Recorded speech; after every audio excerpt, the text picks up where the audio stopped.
कहानियाँ कहानियाँ सिर्फ सुनने के लिए नहीं होती। कुछ कहानियाँ होती हैं महसूस करने के लिए।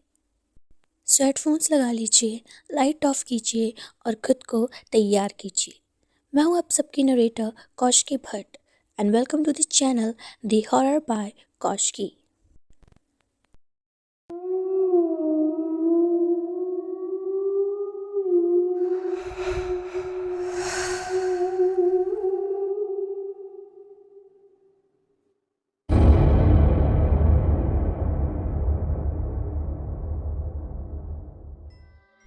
ये इंसिडेंट मेरे और मेरे कुछ दोस्तों के साथ हुआ था।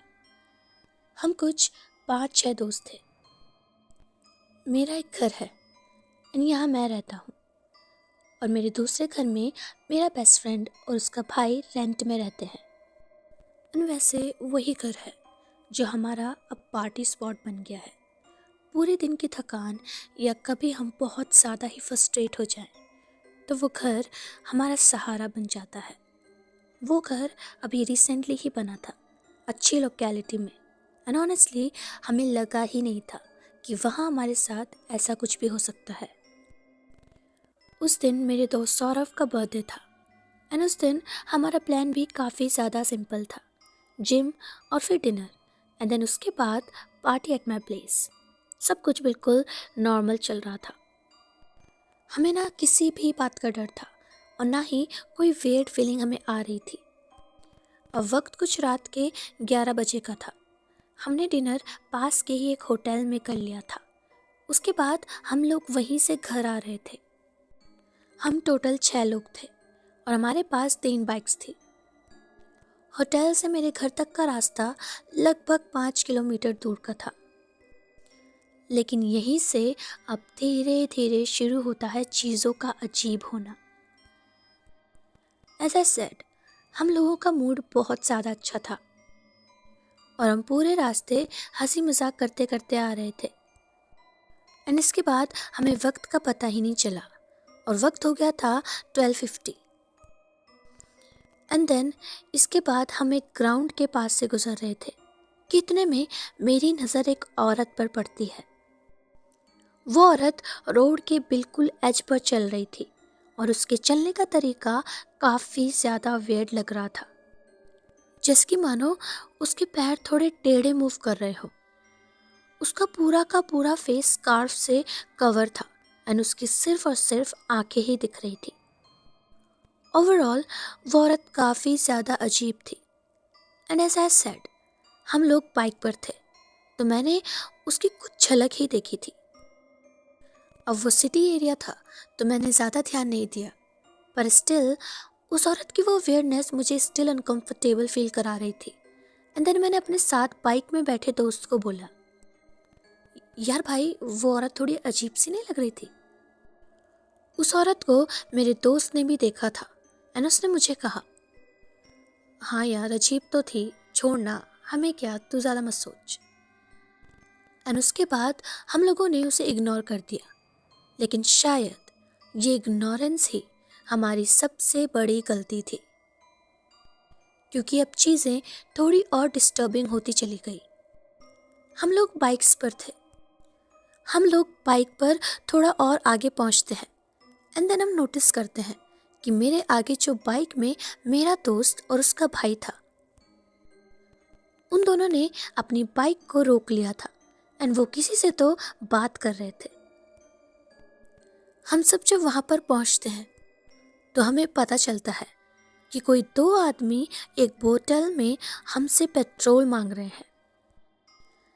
एक पल को हमें लगा शायद उनको ज़रूरत होगी एंड हम लोग उन्हें पेट्रोल देने ही वाले थे कि हमने एक अजीब सी चीज़ नोटिस करी। उनके पास कोई भी बाइक या गाड़ी नहीं थी और तो और वहीं पास में एक और पेट्रोल पंप था जो 24/7 ओपन रहता था। तो फिर ये लोग हमसे क्यों पेट्रोल मांग रहे थे?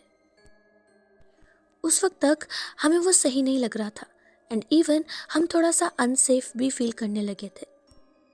एंड देन हमने अपने दोस्तों को इशारे में बाइक को भगाने के लिए कहा और वो समझ गए और हम सब ने एक साथ अपनी तीनों बाइक्स को आगे बढ़ा दिया।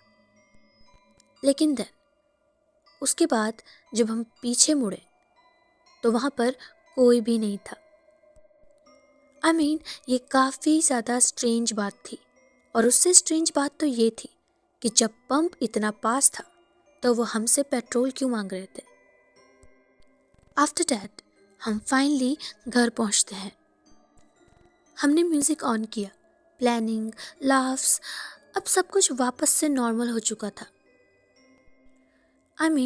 जो 2 इंसिडेंट हमारे साथ हुए थे, हम वो सब कुछ ऑलरेडी भूल चुके थे। हमारा सारा का सारा ध्यान पार्टी में था।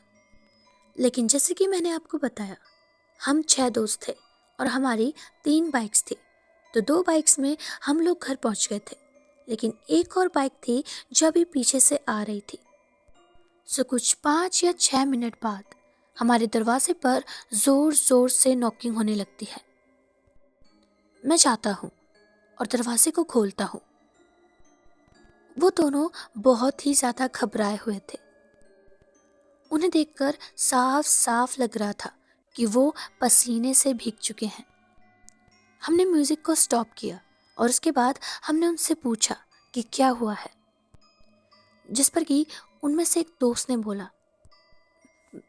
भाई वो औरत, उसने हम पर अटैक करने की कोशिश करी। उसकी ये बात सुनकर तो मानो मेरा खून जम गया था। वो हमें बताते हैं कि वो दिखने में बहुत ज़्यादा वियर्ड थी एंड उसकी चाल भी टेढ़ी सी थी। एक स्कार से उसका पूरा चेहरा ढका हुआ था। उन्होंने जो डिस्क्रिप्शन दिया था उससे साफ साफ पता चल रहा था कि ये वही औरत है जो मैंने उस ग्राउंड के पास देखी थी। लेकिन सोचने की बात तो ये थी कि वो जगह हमारे घर से 2 किलोमीटर दूर थी, जहाँ पर हमने उस औरत को इनकाउंटर किया था। लेकिन सिर्फ 10 मिनट के गैप में, वो भी उस एबनॉर्मल पैरों के साथ, वो यहाँ तक पहुंची कैसे? ये तो किसी भी तरह से ह्यूमनली पॉसिबल नहीं था। खैर, वो दोनों अंदर आ जाते हैं और कुछ देर बाद एक बार फिर से हंसी मजाक स्टार्ट हो जाता है। लेकिन मैं स्टिल अभी भी सोच में था। लेकिन देन मेरा दोस्त मुझको बोलता है, अरे छोड़, अब हम लोग साथ में हैं, सेफ है, तो पार्टी एंजॉय कर और ओवर थिंकिंग मत कर। जिस पर कि मैं भी मान जाता हूँ और उसके बाद हम लोग एंजॉय करने लगते हैं। एंड अब टाइम हो गया था कुछ 2:10 का। ड्रिंक्स के लिए ग्लासेस हम भूल गए थे, तो बस मेरा दोस्त राहुल और मेरा बेस्ट फ्रेंड का भाई वो ग्लासेस लेने के लिए जाते हैं।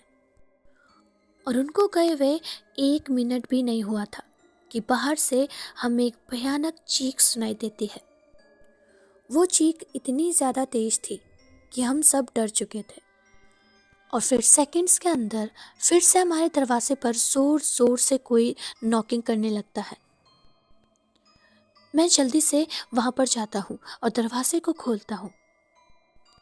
एंड राहुल और मेरा बेस्ट फ्रेंड का भाई, वो दोनों के दोनों बहुत ज़्यादा डर चुके थे एंड उन दोनों का चेहरा सफ़ेद पड़ चुका था। राहुल बोलता है, वो औरत बाहर ही खड़ी है। उनकी ये बात सुनकर हम चेक करने के लिए घर से बाहर आते हैं और ठीक हमारे घर के कुछ दूरी पर एक पेड़ के पास वही औरत खड़ी हुई थी, बिल्कुल स्टिल। उसकी बॉडी में कोई भी हलचल नहीं हो रही थी और उसकी बैक हमारी तरफ थी और ना वो औरत कुछ भी रिएक्ट कर रही थी।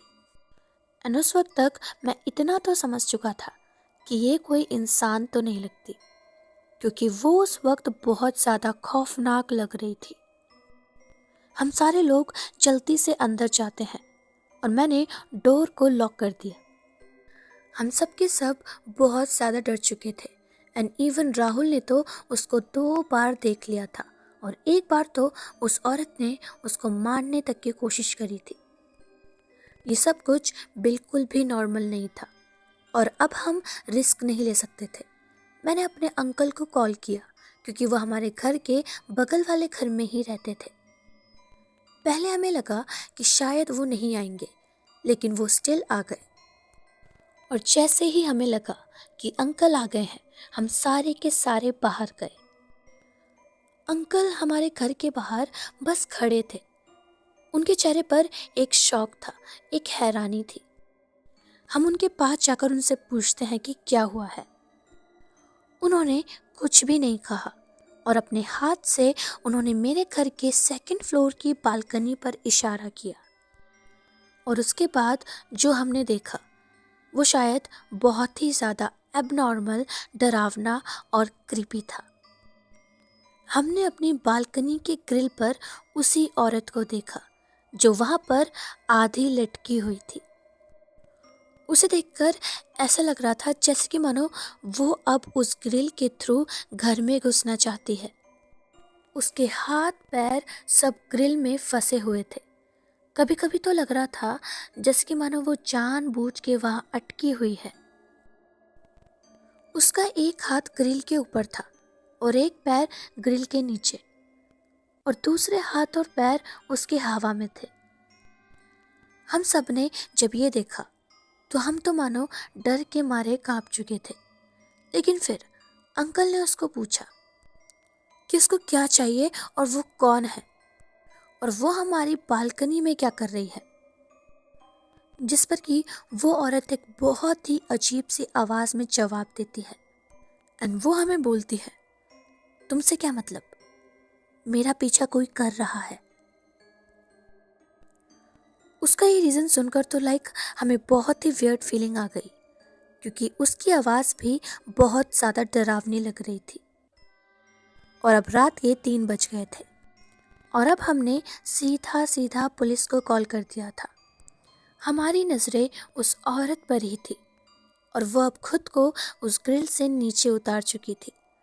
और उसके बाद वो हमारे घर के साइड में फुटपाथ पर ज़मीन में बैठ चुकी थी और वो एक अजीब तरीके से मूवमेंट कर रही थी।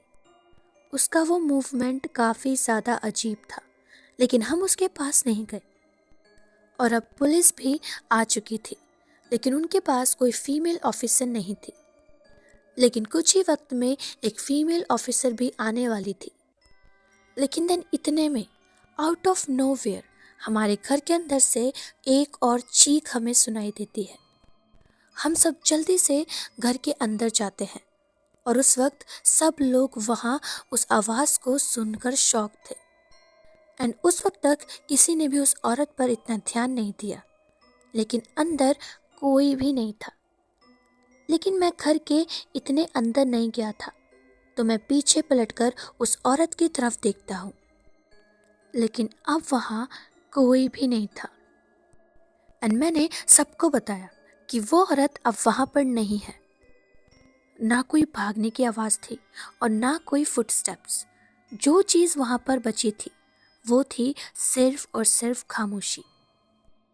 और उसके बाद हमारे साथ कोई भी इंसिडेंट नहीं हुआ और ना हम उस रात सो पाए।